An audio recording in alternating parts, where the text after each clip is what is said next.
Niech będzie pochwalony Jezus Chrystus.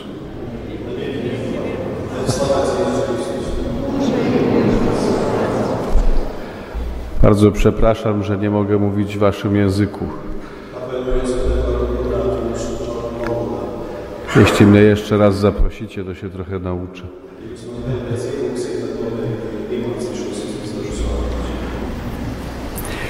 Na początek bardzo gorące pozdrowienia z Polski. W szczególności z Krakowa.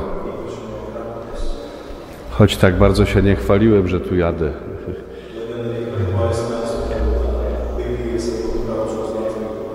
Ale niektórych ludzi prosiłem o modlitwę. I z całą pewnością modlą się teraz także za was.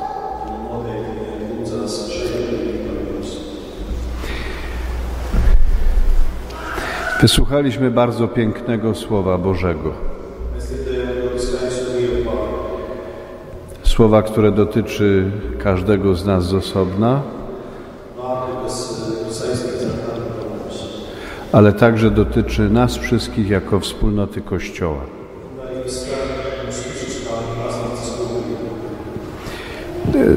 W tym słowie, w tych czytaniach dwa terminy są najważniejsze dzisiaj.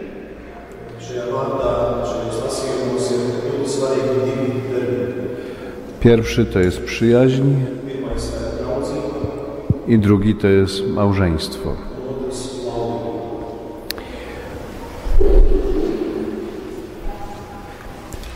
Obydwa te słowa pokazują jakąś wielką prawdę o Kościele.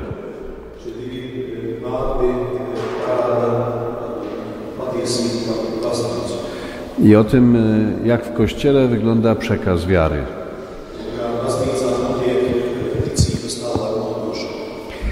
Bo żeby przekazywać komuś wiarę, nie wystarczy dać komuś do ręki książkę.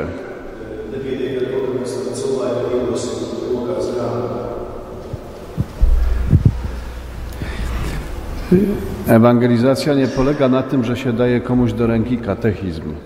Evangelizācija nesaistās ar to, ka kādam rokās mēs iedosim katehismu. A nawet nie na tym, że się da komuś do ręki Biblię. Vai arī iedosim kādam Bībeli. Ewangelizacja polega na tym, że wchodzi się z człowiekiem w relacje. Evangelizācija balstās uz to, ka mēs ar otru cilvēku veidojam attiecības. Jest zawsze spotkaniem osoby z osobą. Vienmēr ir tikšanās, persona tiekas ar otru personu.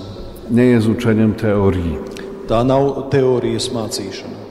Nie polega na przekazywaniu abstrakcyjnych prawd. Mēs nestāstam kaut kādas abstraktas patiesības. Potrzebne jest spotkanie. Nepieciešama ir tikšanās. Relacja. Un attiecības.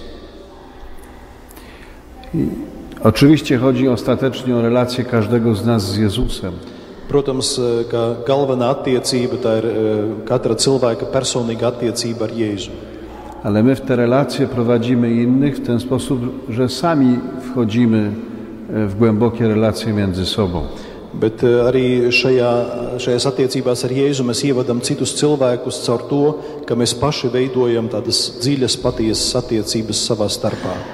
Jeśli chcesz komuś powiedzieć, że Jezus jest jego przyjacielem, ja tu kādam gribi pateikt, ka Jēzus ir viņa draugs, a bardzo często tak mówimy, że Jezus jest naszym przyjacielem. Bet bieži mēs tā arī sakām, ka Jēzus ir mūsu draugs.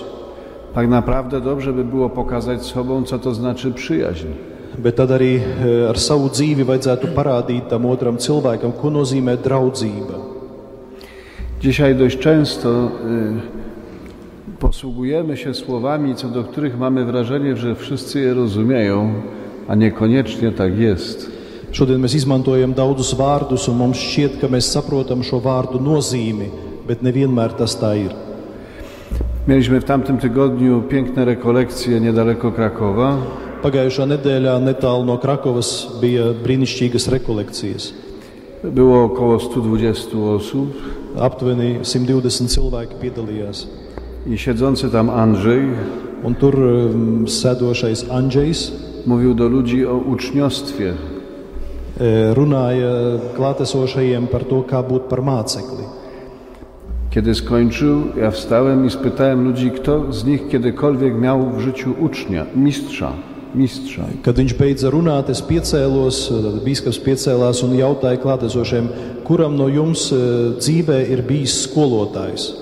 Nie jakiegoś nauczyciela, tylko mistrza.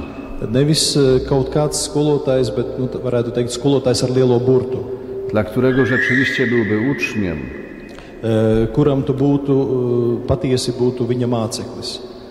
Na 120 osób 10 podniosło rękę do góry. No 120 cilvēkiem tikai 10 cilvēki pacēla rokas. Wzywamy ludzi do uczniostwa, a oni nie rozumieją, co to słowo znaczy. Mēs aicinām cilvēkus būt par mācekļiem, bet šie cilvēki tā līdz galam nesaprot, ko nozīmē šis vārds. Co znaczy dzisiaj słowo przyjaźń? Ko šodien nozīmē vārds draudzība? Jeden z moich bliskich współpracowników w Krakowie viens no maniem tādiem tuviem līdzstrādniekiem Krakovā mówi, że kiedyś wchodzi w swoim domu do pokoju swojej córki stāstīja, ka reiz viņš iegāja savā mājā, savas meitas istabā. Ona siedzi przy komputerze. Viņa sēdēja pie datora. I on się pyta, co robisz? Un viņš viņai jautā, ko tu dari? A ona mówi, rozmawiam z przyjacielem z Korei Południowej. Un viņa saka, ka es caur datora starpniecību runāju ar draugu no Korejas. Jego to bardzo zastanowiło. Viņu tas tā, izbrīnīja. Kiedy my byliśmy w wieku jego córki, kad mēs bijām tādi kā viņa meita, z trudem wiedzieliśmy, że istnieje Korea Południowa. mēs pat nezinājām, ka ir Ziemeļkoreja. A z całą pewnością nie mieliśmy tam żadnych znajomych. Mums noteikti nebija tur nekādu draugu. Ale z drugiej strony pojawia się pytanie, co to znaczy przyjaźń, kiedy mówisz o kimś z Korei Południowej. Bet tad rodas arī šis jautājums, ko nozīmē draudzība, kad tu runā par kādu cilvēku, kurš dzīvo tālajā Dienvidkorejā. I nigdy go w życiu nie spotkałeś twarzą w twarz. Kuru tu nekad neesi redzējis, seju vaigu vaigā, neesi viņu sastapis. Bez przerwy rozmawiasz z nim przez ten komputer. Tu tikai sarunājies vai kontaktējies ar viņu caur datoru, kompjuteri. Gdzie jest ta relacja osobista? Kur ir šīs personīgās attiecības? Ile w tej relacji jest trwałości? Cik šajās attiecībās ir tāds ilgums? Ile jest wierności? Cik šajās attiecībās ir vieta uzticībai? Nie chcesz kontynuować, gasisz komputer. Tu negribi turpināt sarunu, tu vienkārši izslēdz datoru. O to chodzi w przyjaźni? Vai par to ir runa draudzībā? Ilu ludzi nazywacie w życiu przyjaciółmi? Cik daudz cilvēkus jūs saucat par draugiem? 3, 4? 3, 4. Jest takie przysłowie polskie, prawdziwego przyjaciela poznaje się w biedzie. Ir tāds Polijā teiciens, ka patiesu draugu mēs iepazīstam bēdās. O tym było dzisiaj w pierwszym czytaniu. Par to bija runa arī šodien pirmajā lasījumā. Czy Kościół jest takim środowiskiem, gdzie człowiek, który jest w biedzie, znajdzie przyjaciół? Vai baznīca ir tāda vide, kur cilvēks, kurš atrodas bēdās, atnākot uz baznīcu, šeit atradīs draugus? I nie myślę teraz o takiej biedzie, że ludzie nie mają pieniędzy, domu czy pracy. Es tagad nedomāju par tādu nabadzību, ka cilvēkam nav darba, nav naudas, nav iztikas. Tylko myślę o takiej biedzie, która polega na ludzkim grzechu.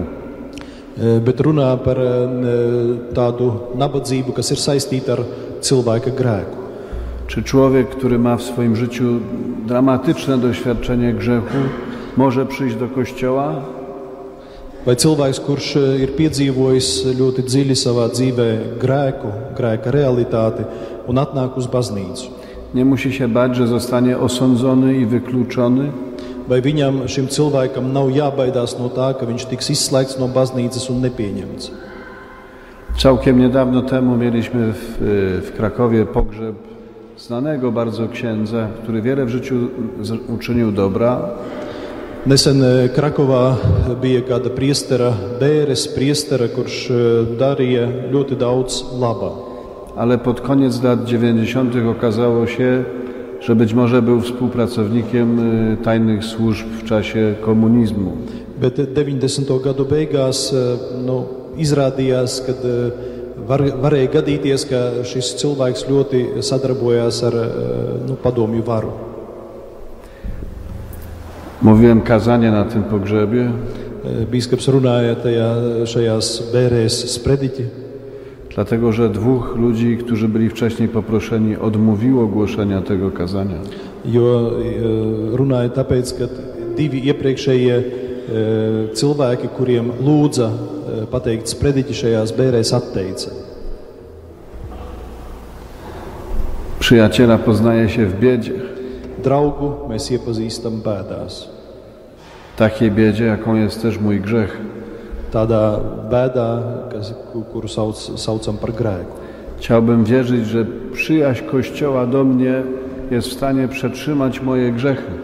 Es gribu ticēt tam, ka baznīca ir spējīga arī nest mani ar visiem maniem grēkiem, pieņemt mani ar grēkiem. Jeśli my nie tworzymy takiej wspólnoty, czym się różnimy od wszystkich innych na świecie? Ja mēs neveidojam tādu kopienu, baznīcas kopienu, tad ar ko mēs atšķiramies no citām kopienām, ja pulciņiem pasaulē.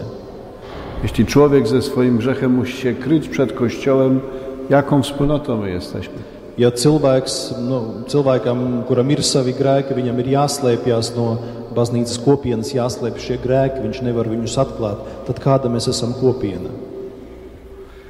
Jak widzicie, to słowo przyjaźń jest ogromnie ważne w Kościele i w ewangelizacji. Kā redzat, šis vārds draudzība ir ļoti svarīgs vārds evangelizācijā un arī baznīcā.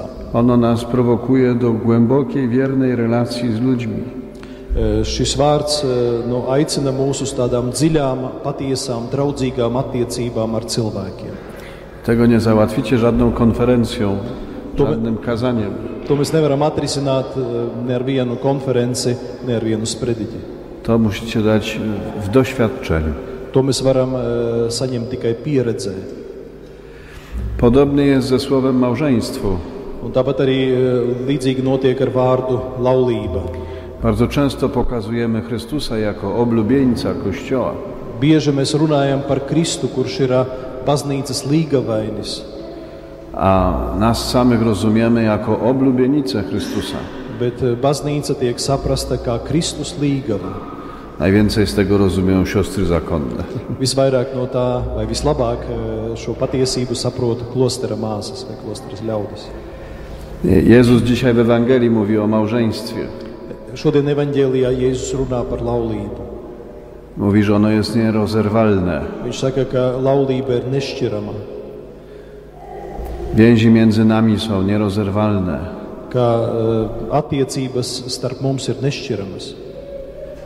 Jeśli wychodzimy z Ewangelią do ludzi, to chcemy z nimi zadzierzgnąć więzy, które są nierozerwalne. Ja mēs ar evaņģēliju ejam pie cilvēkiem, tad arī vēlamies, lai arī mūsu starpā būtu tādas nešķiramas attiecības. Dlaczego one są nierozerwalne? Kāpēc šīs attiecības nav šķiramas? Pan Jezus bardzo wyraźnie to odpowiada. Jēzus ļoti skaidri par to runā, jeb atbild uz to jautājumu. Małżeństwo jest nierozerwalne, bo jest stwarzane przez Boga. Laulība ir nešķirama, jo tas ir Dieva darbs. Jest Jego dziełem. Tas ir viņa darbs. To Bóg stwarza ich jednym ciałem. Tas ir Dievs, kurš no viņiem, no diviem veido vienu miesu. Nie są dwoje, lecz jedno ciało. Viņi vairs nav divi, bet ir viena miesa. To jest zamysł Boga i dzieło Boga. Tas ir Dieva nodoms un Dieva darbs. Nikt nie trwa w wierności w małżeństwie w oparciu o swoje własne ludzkie siły. Neviens nevar izturēt laulībā, veidot attiecības laulībā, balstoties tikai uz saviem spēkiem. Zapytajcie tych, co mają 50-60 lat małżeństwa. Pajautājiet tādiem laulātiem draugiem, kuri kopā ir nodzīvojuši 50 vai 60 gadus. Ile razy Bóg to małżeństwo uratował? Cik daudzas reizes Dievs ir glābis viņu laulību. Kiedy oni już robili wszystko, żeby się rozleciało. Kad viņi darīja visu, lai šķirtos, lai izbeigtos viņu laulība. Jesteście gotowi na taką relację między sobą, którą Bóg tworzy? Vai jūs esat gatavi uz tādām attiecībām, kuras Dievs veido? Macie bardzo pięknych księży tu w prezbiterium. Jums ir šeit presbiterē ļoti jauki priesteri. Każdy jest z innego świata. Katrs ir no citas pasaules malas. Nie umówili się, żeby tu przyjść. Viņi pat nevienojās, nesarunāja, ka šodien būs šeit. Chrystus wezwał każdego z nich Kristus aicināja katru no viņiem personīgi. i zadał ich sobie nawzajem. Un aicināja, lai viņi šeit veidotu šo vienu kopienu. Nie mogą mu powiedzieć, że głupio wybrał. Viņi nevar pateikt, ka Dievs slikti ir izvēlējis. Chrystus nam daje ludzi w Kościele Kristus arī dod mums cilvēkus baznīcā. i ich nam zadaje. Viņš mums dod šos cilvēkus un arī dod viņus kā uzdevumu. Nie mamy prawa wyrzucać ludzi z Kościoła. Mums nav tiesības izmest cilvēkus no baznīcas. Też nie mamy prawa narzekać na to, jacy ludzie są w Kościele. Arī mums nav tiesības kurnēt, varbūt sūkstēties par cilvēkiem, kādi ir baznīcā, kādi ir draudzē. Gdyby ktokolwiek z nas decydował o tym, kto ma być w Kościele, Ja kādam no mums būtu iespējams lemt, kādiem cilvēkiem būtu jābūt baznīcā, gdybym ja decydował o tym, kto ma być w Kościele, ja es lemtu par to, kādi cilvēki var nākt uz baznīcu, wiecie, ile byłoby w nim osób? tad ziniet, cik tad būtu baznīcā cilvēku? Jedna. Viens. Ja. Es. I tak by było za każdym razem. Un tā būtu vienmēr. Na szczęście to nie zależy od nas. Paldies Dievam, ka tas nav atkarīgs no mums. Chrystus jest twórcą Kościoła. Kristus ir tas, kurš veido baznīcu. Zadaje mu logikę małżeństwa. Un liek, lai mēs domātu arī par baznīcu kā par laulību, kā par Kristus līgavu. I trwałości takiej, jaka ma być w małżeństwie. Un arī, lai baznīcā būtu tādas attiecības, kas ir nešķiramas, tāpat kā laulībā. Bo wszystko w Kościele jest zbudowane na Jego twórczości. Jo viss baznīcā ir veidots pēc viņa radošā nodoma. I na Jego miłości, na Jego mocy.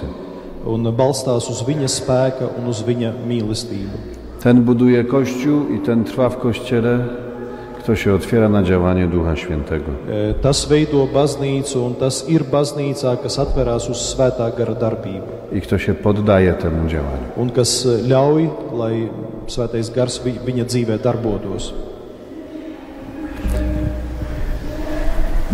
Twórzmy taki Kościół, który pokazuje ludziom w doświadczeniu, co to jest przyjaźń i co to jest małżeństwo. Veidosim tādu baznīcu, kurā būtu redzams, ko nozīmē patiesa draudzība un ko nozīmē laulība. Nie mówcie o tym za dużo. Nerunājiet par to daudz, Pokażcie to. parādiet to ar savu dzīvi. Amen. Amen.